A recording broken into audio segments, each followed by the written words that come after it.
Hello friends, வணக்கம் and welcome to சஞ்சயம்மா சமையல். நம்ம எல்லாருக்குமே ரொம்ப பிடிச்ச பிள்ளையாரை நம்ம கையால் நம்மளே வீட்டில் செஞ்சு அதை கும்பிடும்போது அதில் இருக்கிற சந்தோஷம் ரொம்பவே அதிகம். இதை எப்படி செய்யலாம் அப்படிங்கிறத நம்ம வீடியோவில் பார்க்கலாம். நான் இன்றைக்கி 1 கப் அளவுக்கு மைதா மாவு எடுத்திருக்கேன். இதுக்கப்புறமா நான் 1/2 கப் அளவுக்கு மஞ்சள் சேர்த்துருக்கேன். 1 கப் அளவு மைதா மாவு, 1/2 கப் அளவுக்கு மஞ்சள். இப்போ இது ரெண்டையுமே நல்லா மிக்ஸ் பண்ணிவிட்டு நம்ம தண்ணி விட்டு கொஞ்சம் கொஞ்சமாக பிசைஞ்சிக்கலாம். நம்ம சப்பாத்திக்கு பிசைகிற மாதிரி சாஃப்டாக பிசைஞ்சிடாதீங்க. நம்ம பூரிக்கு பிசைவோம் இல்லையா, கொஞ்சம் ஹார்டாக பிசைவோம் இல்லையா, அந்த மாதிரி பிசைஞ்சிக்கோங்க. அப்போனா தான் நம்ம பிள்ளையார் செய்யும்போது இந்த பிள்ளையார் அப்படியே கொஞ்சம் ஸ்ட்ராங்காக நிற்கும். இல்லைனா நம்ம மேலே மேலே ஒன்று அந்த பாகங்கள் செஞ்சு வைக்கும்போது அது அப்படியே சப்பி போயிடும். அதனால தான் சொல்கிறேன், நம்ம மாவு பிசையும் போது கொஞ்சம் கவனமாக தண்ணி கொஞ்சம் கம்மியாக விட்டு பிசைஞ்சிக்கோங்க. பாருங்கள், இந்த அளவுக்கு நான் நல்லா பிசைஞ்சிக்கிட்டேன். இப்போ அவ்வளோதான், நம்ம மாவு பிசைஞ்சு முடிச்சாச்சு. இந்த அளவு பதத்தில் இருந்தால் போதும். இப்போ நம்ம பிள்ளையார் செய்ய ஆரம்பிச்சிடலாம். இப்போ முதல்ல பிள்ளையாரோட வயிறு பகுதி இருக்கு இல்லையா, அது நம்ம செஞ்சிடலாம். இதுக்கு நான் இப்போ பாருங்கள், ஒரு பெரிய சைஸ் எலுமிச்சப்பழம் அளவுக்கு உருண்டை பிடிச்சிக்கிறேன். மாவு நம்ம ஃபஸ்ட்டு உருண்டையாக பிடிச்சிட்டு நல்லா நம்ம கைக்கு 2 கைக்கும் இடையில வச்சு உருட்டினோம் அப்படின்னா இந்த அளவுக்கு ஷேப் வந்துடும். அடுத்ததாக இப்போ நம்ம கால் பண்ண போகிறோம் பிள்ளையாருக்கு. அதுக்கு கொஞ்சம் சின்ன சைஸ் அளவுக்கு நான் மாவை இப்படி எடுத்துகிட்டு அதுக்கப்புறமா உருண்டை பிடிச்சிக்கிறேன். நான் ஏற்கனவே சொன்ன மாதிரி அப்படி தான், நம்ம ஒவ்வொரு பாகங்கள் பண்ணும்போது முதல்ல உருண்டையாக பிடிச்சிட்டு அதுக்கப்புறமா நம்ம வேறு மாதிரி நம்ம உருட்டிக்கணும். பாருங்கள், உருண்டையாக முதல்ல பிடிச்சிட்டு அதுக்கப்புறமா நல்லா இந்த மாதிரி கையில் வச்சு தேய்க்கும் போது இந்த மாதிரி கொஞ்சம் இந்த ஷேப்பில் வந்துடும். இதை நம்ம கால் வச்சுக்கலாம். இதே மாதிரி 2 செஞ்சுக்கணும். உருண்டை பிடிச்சிட்டு இங்கே பாருங்கள், கையை வச்சு லைட்டாக அப்படி அழுத்தும் போது நீளமாக வருது இல்லையா, இதை நம்ம காலாக வச்சிடலாம். அவ்வளோதான், நம்ம பிள்ளையாரோட வயிறு கால் ரெண்டுமே சூப்பராக ரெடி ஆகிடுச்சு.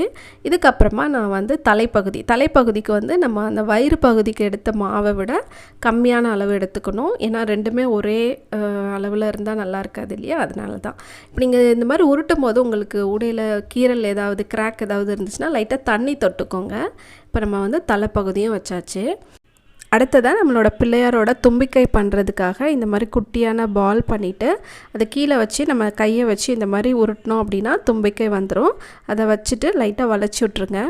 அடிப்பகுதி கொஞ்சம் மெல்லிஸாக இருக்கிற மாதிரியும் மேல் பகுதி கொஞ்சம் தடிமனாக இருக்கிற மாதிரியும் வச்சுக்கணும். இதுக்கு மாவு அதிகமாக எடுக்காதீங்க, கொஞ்சமாக எடுத்துக்கோங்க, அவ்வளோதான்.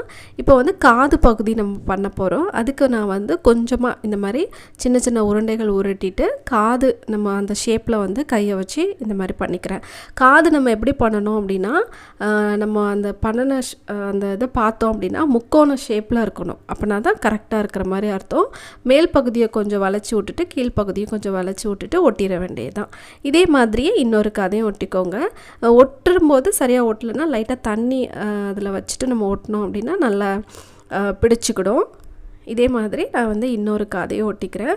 காது எப்போவுமே கொஞ்சம் மெல்லிஸாக இருக்கிற மாதிரி பார்த்துக்கோங்க. ஏன்னா அப்படின்னா நம்ம ரொம்ப தடிமனாக செஞ்சால் அது நிற்காது. இதுக்கு அடுத்தது நம்மளுடைய பிள்ளையாருக்கு நம்ம கிரீடம் ரெடி பண்ணிடலாம். அவ்வளோதான், இப்போ பிள்ளையாருக்கு நம்ம கிரீடம் பண்ணிடலாம். கிரீடம் இந்த மாதிரி முக்கோண ஷேப்பில் நம்ம பண்ணிவிட்டு அதுக்கப்புறமா இந்த மாதிரி நம்ம டிசைன் பண்ணிக்கலாம். ஃபஸ்ட்டே டிசைன் பண்ணி நம்ம தலையில் வச்சிட்டோம் அப்படின்னா நம்மளுக்கு ஈஸியாக இருக்கும். இது நான் கேக்கு, இந்த ஃபாண்டன் கேக்லாம் பண்ணுறதுக்கு யூஸ் பண்ணக்கூடிய டூல் இது. சரி, என்கிட்ட சும்மா சரி இருக்கே, இதை நம்ம ட்ரை பண்ணலாம் அப்படின்னு தான் நான் இதெல்லாம் யூஸ் பண்ணுறேன். நம்மக்கிட்ட இதெல்லாம் இருக்கணும்னு கூட அவசியம் கிடையாது. நம்ம வீட்டில் இருக்கிற சின்ன குச்சி அந்த மாதிரி வச்சே டிசைன் போட்டுக்கலாம். அவ்வளோதான், இப்போ கிரீடம் வச்சாச்சு. அதுக்கப்புறமா கை நம்ம கால் செஞ்சோம் இல்லையா, அதே மாதிரி தான். ஆனால் காலுக்கு எடுத்த மாவை விட கைக்கு கொஞ்சம் கம்மியான அளவு மாவு எடுத்துக்கோங்க. இந்த மாதிரி உருட்டிட்டு நம்ம இப்போ கை வச்சிட வேண்டியதான். கை நம்ம ஒரு சைடு கை வைக்கும்போது கொஞ்சம் பிள்ளையார் ஒரு சைடு கையில் லட்டு வச்சுருப்பாரு இல்லையா, அந்த மாதிரி நம்ம கையை கொஞ்சம் ஒரு லட்டை ஒரு ஏந்திகிட்ருக்க மாதிரி நம்ம வச்சிடலாம். அதுக்காக லைட்டாக அந்த கையை நான் லைட்டாக வளைச்சி விட்டுக்கிறேன். அப்புறமா இன்னொரு கை இந்த பக்கம் கையில் ஆசீர்வாதம் பண்ணுற மாதிரி நம்ம கையை லைட்டாக இந்த மாதிரி வளைச்சி விட்டுக்கோங்க. அவ்வளோதான்.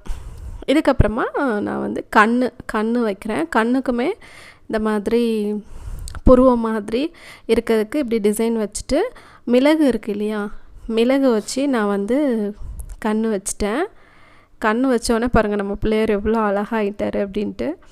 அதுக்கப்புறமா பிள்ளையார் வந்து பூனல் போட்டிருப்பார் இல்லையா, அதுக்காக விளக்கோட திரியை வந்து நான் இந்த மாதிரி பூனல் மாதிரி வச்சுட்டு ஒரு குட்டியாக ஒரு லட்டு வந்து இந்த மாதிரி செஞ்சு வச்சுட்டேன்.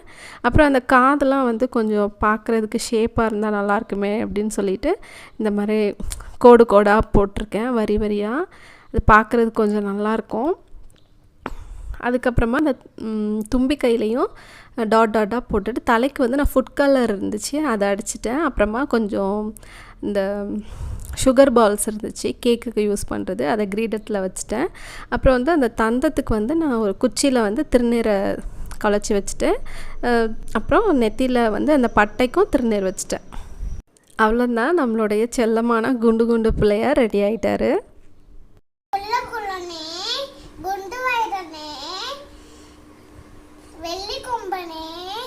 விநாயகனே, பள்ளி சென்றிட பாடம்